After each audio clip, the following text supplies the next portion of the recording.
নমস্কার, এন বাংলা সংবাদে আপনাদের সকলকে স্বাগত। মনে আছে সেই 28শে ফেব্রুয়ারির রাত, যে রাতে ইরানের আকাশ কেঁপে উঠেছিল ইসরায়েল এবং আমেরিকার যৌথ বিমান হানায়। মৃত্যু হয়েছিল ইরানের সর্বোচ্চ ধর্মীয় নেতা খামেনি সহ তার 7 জন উচ্চ শীর্ষ পদকারী অফিসারের। খামেনির মৃত্যুর সাথেই শেষ হয় একটি 37 বছরের সাম্রাজ্যের। খামেনির মৃত্যুর পর পেন্টাগনের মধ্যে চলছিল উৎসবের বাতাবরণ। পেন্টাগন ধরেই নিয়েছিল খামেনি শেষ, মানে এবার ইরানের সম্পূর্ণ কন্ট্রোল তাদের হাতে। কিন্তু পেন্টাগন ইরানকে নিয়ে যে ধারণাটি করেছিল সেই ধারণাটি সম্পূর্ণ ভুল প্রমাণিত হয়েছে আজকের ডেটে, যেখানে আমি যখন এই ভিডিওটি রেকর্ডিং করছি তখন যুদ্ধের প্রায় 10 দিন অতিক্রান্ত হতে চলেছে। ইরান হয়তো কোনোভাবে আগে থেকেই বুঝতে পেরেছিল যে ইসরায়েল এবং আমেরিকা তাদের সর্বোচ্চ নেতাকে মারার কোনো পরিকল্পনা করছে। সেই কারণের জন্যই তাদের বাহিনীর ক্ষমতা এক হাতে না রেখে সেটাকে ডাইভার্ট করা হয়েছিল। ঠিক যেমন রাশিয়ার সর্বোচ্চ নেতৃত্ব যদি কোনো যুদ্ধে নিহত হয়, ওপর থেকে যদি রাশিয়ার নিচু স্তরের কমান্ডিং অফিসারের কাছে কোনো কমান্ড না পৌঁছায়, তখন রাশিয়ার একটি সিস্টেম আছে যেটাকে বলা হয় ডেড হ্যান্ড সিস্টেম।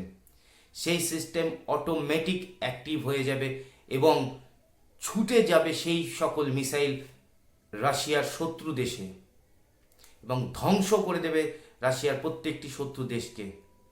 ঠিক একই ব্যবস্থা করেছিল ইরান, যার ফলে খামেনির মৃত্যুর 5 দিন পরে ইরানের পক্ষ থেকে 1300 মিসাইল হামলা করা হয় সেই সকল জায়গাগুলিতে বেছে বেছে যেখানে আমেরিকার বেস ক্যাম্প রয়েছে বা সৈন্য ছাউনি রয়েছে আরব কান্ট্রির বিভিন্ন দেশে। সাম্প্রতিক আমেরিকার সবচেয়ে অত্যাধুনিক এয়ার ডিফেন্স সিস্টেম থারকে সম্পূর্ণভাবে ডিস্ট্রয় করে দিয়েছে ইরানের মিসাইল হামলায়। আমেরিকার কাছে এখন সবচেয়ে বড় চ্যালেঞ্জ ইরানের এই আক্রমণ। ইরান যে পাহাড়ের নিচে বাংকারে তাদের গোপন ডেরাতে যে সকল স্থানীয় কমান্ডিং অফিসারদেরকে লুকিয়ে রেখেছিল, তারাই আজ সেই হামলাগুলো করছে। আমেরিকা বুঝতেই পারেনি ইরানের ডেডলি ফোর্স যেটা রয়েছে সেই ফোর্সের কী ভূমিকা হতে পারে, কি তাদের আগ্রাসন নীতি হতে পারে। ঠিক যেমন দ্বিতীয় বিশ্বযুদ্ধের সময় হিটলারের যে নাজি বাহিনী ছিল, সেই বাহিনীর মধ্যেও একটি হিটলারের নিজস্ব গোপন বাহিনী ছিল যেটা এলিট ফোর্স। এই ফোর্সের মূল কাজই ছিল হিটলার মারা যাওয়ার পরেও জার্মানিতে নাজিদের শাসন বহাল রাখা।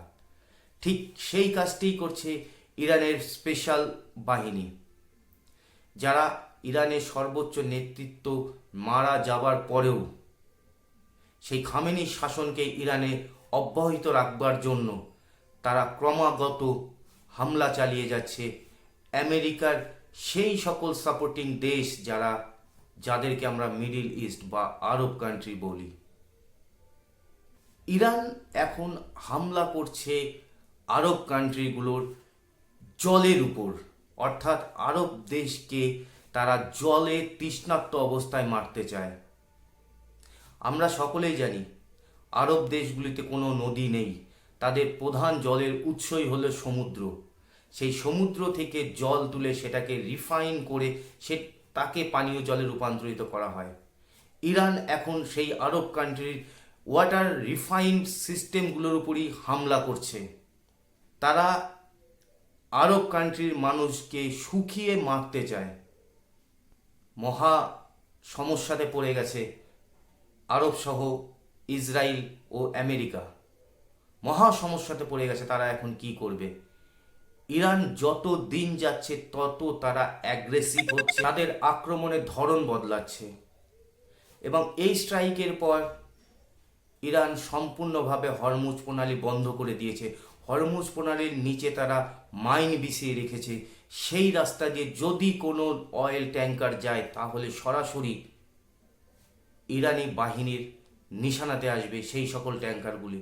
অর্থাৎ ইরান বিশ্ব অর্থনীতির মেরুদণ্ডতে আঘাত করেছে। যেখানে 1956 সালে সুয়েজ ক্রাইসিসের সময় পৃথিবীর 10% তেল সাপ্লাই বন্ধ হয়ে গেছিল, কিন্তু 2026 সালের এই যুদ্ধতে পৃথিবীর প্রায় 20% তেল সাপ্লাই কমে গেছে বা গায়েব হয়ে গেছে। এই তেলের যোগান কমাকে বলা হচ্ছে ইতিহাসের সর্ববৃহৎ অয়েল সাপ্লাই ডিসপারেশন। অর্থাৎ সম্পূর্ণরূপে অয়েল সাপ্লাই বন্ধ করে দিয়েছে ইরান। হরমুজ প্রণালীতে 3000-এরও বেশি তেলের ট্যাঙ্কার এখন সমুদ্রের মাঝে আটকে রয়েছে। তেল আছে, কিন্তু আসবার পথ নেই। কারণ একটাই, ইরানের স্টেট অফ হরমুজ সিল করে দেওয়া। প্রতিদিন 2 কোটি ব্যারেল তেল আজ বাজার থেকে উধাও হচ্ছে। বাধ্য হয়ে আরব কান্ট্রিগুলো তাদের তেল উৎপাদন বন্ধ করে দিয়েছে, কারণ তাদের স্টোরেজ ফুল, পাঠানোর জায়গা নেই। এমনও তো পরিস্থিতি তৈরি হয়ে গেছে গোটা বিশ্বে, যার আজ সরাসরি এসে পড়েছে আমার এবং আপনার রান্নাঘরে, দৈনন্দিন জীবনে। আজ তেলের উপর নির্ভর করে চলে গোটা বিশ্ব অর্থনীতি। ভারতবর্ষে কৃষি উৎপাদনের ন্যূনতম যে সার, বেসিক যে সার যেটাকে আমরা ব্যবহার করি, সেটা হচ্ছে ইউরিয়া। এবং ইউরিয়া তৈরি করতে এলপিজির প্রয়োজন পড়ে, যেটার সাপ্লাই এখন প্রায় অনিশ্চিত।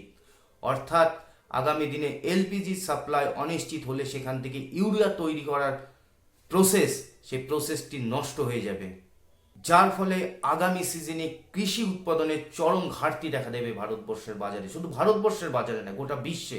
এই যুদ্ধ এখন শুধু ইরান, ইসরায়েল এবং আমেরিকার মধ্যে সীমাবদ্ধ নেই। এই যুদ্ধের ছায়া ছড়িয়ে গেছে গোটা বিশ্ব জুড়ে, এবং গোটা বিশ্ব অর্থনীতির মেরুদণ্ডতে হামলা করেছে আজ ইরান।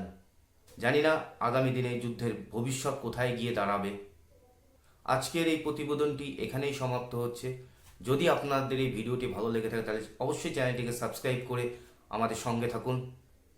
সকলে ভালো থাকুন, সুস্থ থাকুন।